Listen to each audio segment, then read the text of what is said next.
Good morning, students. In the last session, we know about introduction, definition, and function of computer. In this session, I explain about the history of computer. History of computers dates back to the age when man started using tools for computations. The whole history of computer can be divided into 4 periods based on technology used in computing devices such as pre-mechanical, mechanical, electromechanical and electronic or digital era. ಈ computer history ಅನ್ನೋದು ಮನುಷ್ಯ ಯಾವಾಗ calculate ಮಾಡೋದಕ್ಕೆ ಟೂಲ್ಸ್ನ use ಮಾಡ್ತಾನೋ ಆಗಿಂದನೂ ನಾವು history of ಕಂಪ್ಯೂಟರ್ಸ್ನ ನಾವು ಆ history of ಕಂಪ್ಯೂಟರ್ನ 4 ಭಾಗಗಳಾಗಿ ವಿಂಗಡಿಸಿದ್ದಾರೆ. Pre mechanical, mechanical, electromechanical and electronical digital era ಅಂತ. ಮೊದಲನೇ ಬಂದಂತಹ ಪ್ರೀ ಮೆಕ್ಯಾನಿಕಲ್. ಈ ಪ್ರೀ ಮೆಕ್ಯಾನಿಕಲ್ ಇರಾನ ನಾವು 3000 BC ಇಂದ 1620 AD ಶಿಲಾಯುಗ ಅಂತ ನಾವು ಕರಿಬೋದು. ಸ್ಟೋನೇಜ್ ಪೀಪಲ್ಸ್ ಕ್ಯಾಲ್ಕುಲೇಟ್ ಮಾಡೋದಕ್ಕೆ ಯೂಸ್ ಮಾಡ್ತಾ ಇದ್ರು. Finger stone sticks var used for counting by stone age people. Along with human evaluation they came back to known as pebbles can also be used for counting in a more comfortable way.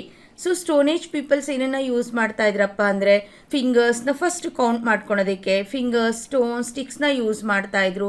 ಹಾಗೇನೇ evaluation ಆದಂಗೆಲ್ಲನೂ ತುಂಬ ಈಸಿಯಾಗಿ count ಮಾಡ್ಕೊಳೋದಕ್ಕೆ so finished ಸ್ಟೋನ್ಸ್ನ use ಮಾಡ್ತಾ ಇದ್ರು. ಅಂದರೆ pebbles ಅಂತ ಕರಿತೀವಿ, ಅಂದರೆ ಕಂಫರ್ಟಬಲ್ ವೇ ಆಗಿರುತ್ತೆ ಅಂತ ಹೇಳಿಬಿಟ್ಟು ಪೆಬಲ್ಸ್ನ ಯೂಸ್ ಮಾಡ್ತಾ ಇದ್ರು. ಅಬ್ಯಾಕಸ್. ಈ ಅಬ್ಯಾಕಸ್ ಅನ್ನೋದು approximately 400 years ago, the Chinese invented abacus. It was the first device developed for counting and calculating. It just keeps track of numbers used for computing. ಈ abacus ಅನ್ನೋದು Chinese invented ಅಂತ ಹೇಳ್ತೀವಿ 400 years back. But ಎಕ್ಸಾಕ್ಟಾಗಿ ಇದು ಇಷ್ಟೇ ವರ್ಷದಲ್ಲಿ ಇವರೇ ಅಂತ ಹೇಳೋದಕ್ಕಾಗಲ್ಲ. ಆದರೆ ತುಂಬ ಕಡೆ ನಾವು ಹೇಳ್ತಾ ಬಂದಿರೋದು ಚೈನೀಸ್ ಇನ್ವೆಂಟೆಡ್ ದ ಅಬ್ಯಾಕಸ್ ಅಂತ ಹೇಳಿ. To count and calculating. So calculate ಮಾಡಿ ಕೌಂಟ್ ಮಾಡೋದಕ್ಕೆ ಯೂಸ್ ಮಾಡ್ತಾ ಇದ್ದಿದ್ದು. ಸೊ ಏನು ಸಮ್ ಅಪ್ ಮಾಡೋದಕ್ಕಾಗಲಿ, ಲೆಕ್ಕ ಹಾಕೋದಕ್ಕಾಗಲಿ, ಚಿಕ್ಕ ಚಿಕ್ಕ ಲೆಕ್ಕ ಹಾಕ್ಕೊಳೋದಕ್ಕೆ ನಾವೇನನ್ನ ಯೂಸ್ ಮಾಡ್ತಾ ಇದ್ವಿ, ಅಬ್ಯಾಕಸ್ನ ಯೂಸ್ ಮಾಡ್ತಾ ಇದ್ವಿ. ಅದು ಆದಮೇಲೆ in the early 17th century, John Napier, a Scottish mathematician, invented another calculating tool. It used marked strips of wood or bones side by side to multiply and divide. This tool is known as Napier bones. So ಅದಾದಮೇಲೆ 17th centuryಯಲ್ಲಿ John Napier ಅಂತ Scottish mathematician ಒಂದು Napier bones ಅನ್ನೋ ಒಂದು ಇನ್ಸ್ಟ್ರೂಮೆಂಟ್ನ ಕಂಡುಹಿಡಿದ. So ಇದರಲ್ಲಿ wooden strips ಇತ್ತು, wooden or bone side by side ಇತ್ತು. ಸೊ ಇದನ್ನು ಮಲ್ಟಿಪ್ಲೈ ಮತ್ತು ಡಿವೈಡ್ ಮಾಡೋದಕ್ಕೆ ಯೂಸ್ ಮಾಡ್ತಾ ಇದ್ರು ಈ ನೆಪಿಯರ್ ಬೋನ್ಸ್ನ. ಜಾನ್ ನೆಪಿಯರ್ನ ಇನ್ವೆಂಟರ್ ಆಫ್ ಲಾಗರ್ದಮ್ಸ್ ಅಂತ ಕರಿತೀವಿ. ಸೊ ಈ ಲಾಗರ್ದಮಿಕ್ ಟೇಬಲ್ಸ್ ಅಂತ ಮ್ಯಾಥಮೆಟಿಕಲಲ್ಲಿ ನಾವು ಯೂಸ್ ಮಾಡ್ತೀವಿ. ಇಲ್ಲಿ ಲಾಗರ್ದಮಿಕ್ಸ್ನ ಮೊದಲಿಗೆ ಇಂಟ್ರೊಡ್ಯೂಸ್ ಮಾಡಿದಂತಹ ವ್ಯಕ್ತಿ ಯಾರಾಗಿರ್ತಾರೆ, ಜಾನ್ ನೆಪಿಯರ್ ಆಗಿರ್ತಾರೆ. ಸೊ ಅದಾದಮೇಲೆ ನೆಕ್ಸ್ಟು ಮೆಕ್ಯಾನಿಕಲ್ ಇರಾ 1623 ಇಂದ 1820 ಇನ್ ಬಿಟ್ವೀನ್ ಬರೋವಂಥದ್ದನ್ನು ನಾವು ಮೆಕ್ಯಾನಿಕಲ್ ಇರಾ ಅಂತ ಕರಿತೀವಿ. ಇಲ್ಲಿ ನಾವು ಮೆಕ್ಯಾನಿಕಲ್ ಅಂದರೆ ಬೈ ಯೂಸಿಂಗ್ ಹ್ಯಾಂಡ್ಸ್, ನಮ್ಮ ಕೈಗಳನ್ನ ಯೂಸ್ ಮಾಡಿಕೊಂಡು ಸೊ ಕ್ಯಾಲ್ಕುಲೇಷನ್ಸ್ನ ಮಾಡ್ಕೋಬೋದಾಗಿತ್ತು. ಅಂಥದನ್ನು ನಾವು ನಮ್ಮ ಕೈಗಳನ್ನ ಯೂಸ್ ಮಾಡಿಕೊಂಡು ಕ್ಯಾಲ್ಕುಲೇಷನ್ಸ್ನ ಮಾಡಬೇಕಾಗತ್ತೆ. ಇಲ್ಲಿ 1642 French mathematician Blaise Pascal invented the Pascal line or a counter wheel. The Pascal line is known as the first mechanical calculator used to perform addition and subtraction. ಏನು ಈ counter wheel ಅಂತ ಇದೆ ಇದನ್ನು ಅದನ್ನು ನಾವು ಫಸ್ಟ್ ಮೆಕ್ಯಾನಿಕಲ್ ಕ್ಯಾಲ್ಕುಲೇಟರ್ ಅಂತ ಕರೆದ್ರು. ಇದರಲ್ಲಿ ಏನು ಅಡಿಷನ್ ಮತ್ತು ಸಬ್ಸ್ಟ್ರಾಕ್ಷನ್ನ ಮಾಡ್ಬೋದಾಗಿತ್ತು. ಸೊ ಅದಾದಮೇಲೆ ಲೆಬ್ಸಿನ್ ಕ್ಯಾಲ್ಕುಲೇಟರ್ ಅಂತ. ಲೆಬ್ಸಿನ್ calculator in 1673 German inventor Gottfried Leibniz invented the Lebesgue calculator. It was much superior to that of the Pascal line. The Lebesgue calculator could also multiply, divide and find the square root of a number along with addition and subtraction. It was also a mechanical that worked by hand. So mechanical ಅಂತಂದರೆ through ನಾವು ಹ್ಯಾಂಡನ್ನೇ ಕೆಲಸ ಮಾಡಬೇಕು. ಆದರೆ ಅದಕ್ಕಿಂತ ಸ್ವಲ್ಪ improved version ಆಗಿರುವಂಥ Leibniz ಕ್ಯಾಲ್ಕುಲೇಟರ್ನ so Gottfried Leibniz so Pascal ಲೈನ್ಗಿನ ಇದರಲ್ಲಿ ಏನು ಮಾಡ್ಬೋದಾಗಿತ್ತು, ಇನ್ನು ಹೆಚ್ಚು ಕೆಲಸ ಒಂದರಲ್ಲೇ ಮಾಡ್ಬೋದಾಗಿತ್ತು. ಮಲ್ಟಿಪ್ಲಿಕೇಶನ್ ಮಾಡ್ಬೋದಾಗಿತ್ತು, divide, square root, addition, subtraction ಎಲ್ಲನೂ ಒಂದೇ ಇದು ವರ್ಕ್ ಮಾಡ್ಬೋದಾಗಿತ್ತು. ಆದರೆ ಪ್ಯಾಸ್ಕಲ್ ಲೈನಲ್ಲಾದರೆ ಏನು ಮಾಡಬೇಕಾಗಿತ್ತು, ಓನ್ಲಿ ಅಡಿಷನ್ ಸಬ್ಸ್ಟ್ರಾಕ್ಷನ್ ಮಾಡ್ಬೋದಾಗಿತ್ತು. ಅದೇ ಜಾನ್ ನೆಪಿಯರ್ ಕಂಡಿರಿದಂತಹ ನೆಪಿಯರ್ ಬೋನ್ಸ್ ಎಲ್ಲ ಮಲ್ಟಿಪ್ಲಿಕೇಶನ್ ಅಂಡ್ ಡಿವಿಷನ್. ಆದರೆ ಲೆಬ್ಸಿನ್ ಕ್ಯಾಲ್ಕುಲೇಟರಲ್ಲಿ ಅಡಿಷನ್, ಸಬ್ಸ್ಟ್ರಾಕ್ಷನ್, ಮಲ್ಟಿಪ್ಲಿಕೇಶನ್ ಮತ್ತು ಸ್ಕ್ವೇರ್ ರೂಟ್ನ ಕಂಡಿಡ್ಕೋಬೋದಾಗಿತ್ತು. ಸೊ ನೆಕ್ಸ್ಟ್ ಬಂದಿದ್ದು ಸೊ ಚಾರ್ಲ್ಸ್ ಬ್ಯಾಬೇಜ್ ಅವ್ರ ಬಗ್ಗೆ. ಇಲ್ಲಿ ನಾವು who is the father of ಕಂಪ್ಯೂಟರ್ನ ಪಿತಾಮಹ ಯಾರು ಅಂತಂದರೆ ಚಾರ್ಲ್ಸ್ ಬ್ಯಾಬೇಜ್ ಅಂತ ಹೇಳಿಬಿಡ್ತೀವಿ ನಾವು. ಆದರೆ ಅವರು ಆ ಹೆಸರನ್ನ ತಗೊಳೋದಕ್ಕೆ so in the early 1820 an English mathematician by the name Charles Babbage designed a computing machine called difference engine. This machine was used for calculating and printing simple math tables. ಈ ಮಿಷಿನಲ್ಲಿ ಮಾಡ್ಬೋದಾಗಿತ್ತು. ಆ ಥರ ಒಂದು ಇನ್ಸ್ಟ್ರೂಮೆಂಟ್ನ ಚಾರ್ಲ್ಸ್ ಬ್ಯಾಬೇಜ್ ಅವರು design ಮಾಡ್ತಾರೆ. ಅದಕ್ಕೆ ಹೆಸರನ್ನ ಏನಂತ ಕೊಡ್ತಾರಪ್ಪ, difference engine ಅಂತ ಕೊಡ್ತಾರೆ. ಹಾಗಾದರೆ US ಗವರ್ನಮೆಂಟ್ನ ಇದನ್ನು ಡೆವಲಪ್ ಮಾಡೋದಕ್ಕೆ ಫಂಡಿಂಗ್ಸ್ನ ಕೊಡಿ ಅಂತ ಕೇಳ್ಕೊತಾರೆ. ಅವರು ಕೇಳಿದಷ್ಟು ಫಂಡಿಂಗ್ನ US ಗವರ್ನಮೆಂಟು ಮಾಡುತ್ತೆ, ಆದರೆ ಅದು ಕರೆಕ್ಟಾಗಿ ಪ್ಲ್ಯಾನ್ ಆಗಿ ವರ್ಕ್ ಆಗೋದಿಲ್ಲ. ಹಾಗಾಗಿ ಎಲ್ಲರೂ ಅದನ್ನು ಡ್ರಾಪ್ ಮಾಡಿಬಿಡ್ತಾರೆ. ಎಲೆಕ್ಟ್ರೋ ಮೆಕ್ಯಾನಿಕಲ್ ಇರಾ ಬರುತ್ತೆ ಇಲ್ಲಿ ನಮಗೆ. So in between 1840 to 1940. So ಇಲ್ಲಿ ಅನಾಲಿಟಿಕಲ್ ಇಂಜಿನ ಚಾರ್ಲ್ಸ್ ಬ್ಯಾಬೇಜ್ ಡಿಸೈನ್ ಮಾಡ್ತಾರೆ. ಇನ್ 1842 Babbage design A more ambitious machine called the analytical engine. But unfortunately, this machine could not be finished because the technology at the time was not advanced enough and both of his projects lacked financial funding.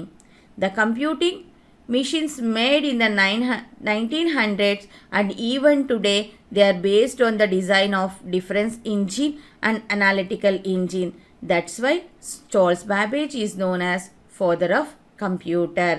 ಏನು ಎಲೆಕ್ಟ್ರೋಮೆಕ್ಯಾನಿಕಲ್ ಇರಾದಲ್ಲಿ ನಮಗೆ ತುಂಬ ambitious ಆಗಿರೋಂತಹ analytical ಇಂಜಿನ್ನ design ಮಾಡ್ತಾರೆ 1842 ಅಲ್ಲಿ. But ಇವೆರಡೂ project ಸಹ finish ಆಗಲ್ಲ. So ಏನಕ್ಕೆ ಅಂದರೆ lack of financial funding. So ಅವರಿಗೆ ದುಡ್ಡಿನ ಅವಶ್ಯಕತೆ ತುಂಬ ಇರುತ್ತೆ ಇವೆರಡನ್ನ ತುಂಬ ಇಂಪ್ಲಿಮೆಂಟ್ ಮಾಡಬೇಕು ಅಂತ ಹೇಳಿ. ಸೊ ಫೈನಾನ್ಷಿಯಲ್ ಫಂಡಿಂಗ್ ಆಗದೇ ಇರೋದ್ರಿಂದ ಅವೆರಡೂ ಪ್ರಾಜೆಕ್ಟ್ನ ಅವ್ರು ಏನು ಮಾಡ್ತಾರೆ, ಓನ್ಲಿ ಪೇಪರಲ್ಲೇ ಉಳ್ಕೊಳುತ್ತೆ. ಆದರೆ ಏನಿವಾಗ 1900s ಮತ್ತು ಈವನ್ ಟುಡೇ ನಾವು ಏನನ್ನು ಕಂಪ್ಯೂಟರ್ ಅಂತ ನಾವು ಯೂಸ್ ಮಾಡ್ತಾ ಇದ್ದೀವೋ they are all designed and used by the difference engine and analytical engine. ಅವೆರಡನ್ನೂ ಸಹ ಯೂಸ್ ಮಾಡ್ಕೊಂಡಿರೋದ್ರಿಂದ ಅವ್ರನ್ನ ನಾವೇನಂತ ಕರಿತೀವಿ, ಫಾದರ್ ಆಫ್ ಕಂಪ್ಯೂಟರ್ನ ಪಿತಾಮಹ ಅಂತ ಕರಿತೀವಿ. ಅಂದರೆ ಒರಿಜಿನಲ್ ಆಗಿ ನಾವೇನಿವಾಗ ಕಂಪ್ಯೂಟರ್ ಅಂತ ಯೂಸ್ ಮಾಡ್ತಾ ಇದ್ದೀವಿ ಅವೆರಡೂ ಡಿಫ್ರೆನ್ಷಿಯಲ್ ಇಂಜಿನ್ ಮತ್ತು ಅನಾಲಿಟಿಕಲ್ ಇಂಜಿನ್ನ ಯೂಸ್ ಮಾಡಿಕೊಂಡು ಮಾಡಿರೋ ಅಂಥದ್ದು. ಸೊ ನೆಕ್ಸ್ಟು ಅಡಾ ಲವ್ಲೇಸ್ ಅಂತ ಹೇಳಿಬಿಟ್ಟು ಫಸ್ಟ್ ಲೇಡಿ ಪ್ರೋಗ್ರಾಮರ್ ಅಂತ ಕರಿತೀವಿ ಇವ್ರನ್ನ ನಾವು. Ada Lovelace has been called the world first lady computer programmer. In 1840, she was write the world first machine algorithm for an early computing machine that existed only on paper. First 1840 ಇವಳು ಏನು ಮಾಡ್ತಾಳಪ್ಪ, ಅಲ್ಗರಿದಮ್ನ paper ಮೇಲೆ ಬರೆದು ತೋರಿಸ್ತಾಳೆ. ಅಂದರೆ program ಯಾವ ಥರ ಮಾಡಬೇಕು ಅನ್ನೋ ಕಾನ್ಸೆಪ್ಟನ್ನ first ಹೇಳ್ಕೊಟ್ಟಂತಹ programmer. ಹಾಗಾಗಿ ಇವ್ರನ್ನ ನಾವು ವರ್ಲ್ಡ್ ಫಸ್ಟ್ ಲೇಡಿ ಪ್ರೋಗ್ರಾಮರ್ ಅಂತ ಕರಿತೀವಿ.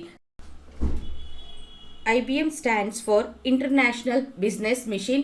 In 1944, the first electromechanical computer Mark I was built by Howard Aikins with the help of IBM, originally known as IBM Automatic Sequence Control Calculator.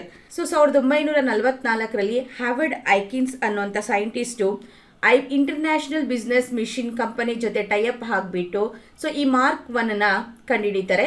ಇದನ್ನು automatic sequence control calculator ಅಂತ ಕರಿತೀವಿ. It was 51 feet long and weighs 4,500 kgs. It could do 3 additions or subtractions in a second. A multiplication took 6 seconds. A division took 15.3 seconds. And a logarithms or a trigonometric functions took over 1 minute.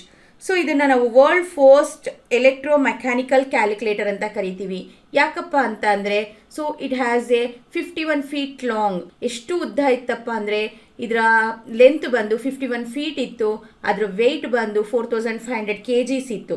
ಹಾಗಾಗಿ ಇದನ್ನು ನಾವು world's largest electromechanical calculator ಅಂತ ಕರಿತೀವಿ.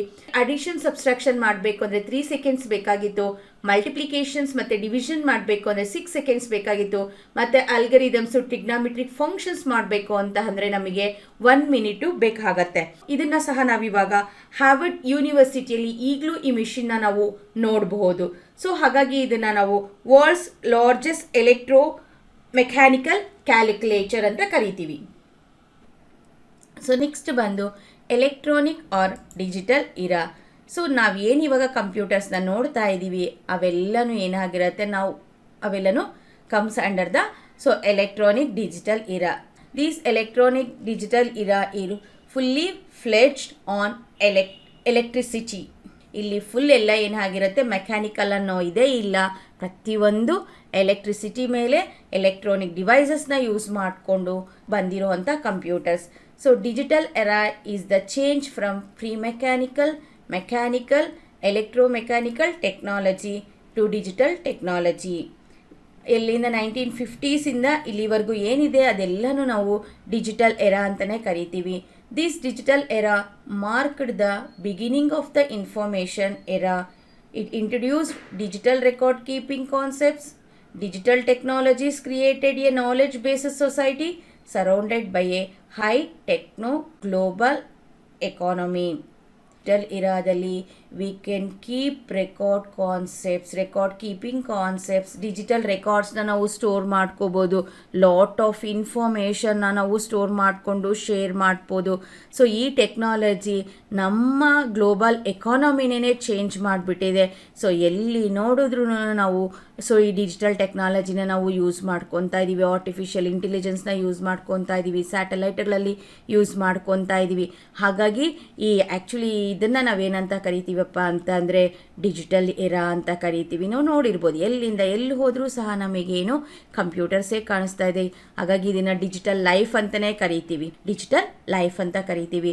So ಇದಿಷ್ಟನ್ನು ನಾವು history of computers ಅಂತ ಕರಿತೀವಿ. So ಇಲ್ಲಿಗೆ ನಾನು ಹಿಸ್ಟ್ರಿ ಆಫ್ ಕಂಪ್ಯೂಟರ್ಸ್ನ ನಾನು ಮುಗಿಸ್ತಾ ಇದ್ದೀನಿ. Thank you so much.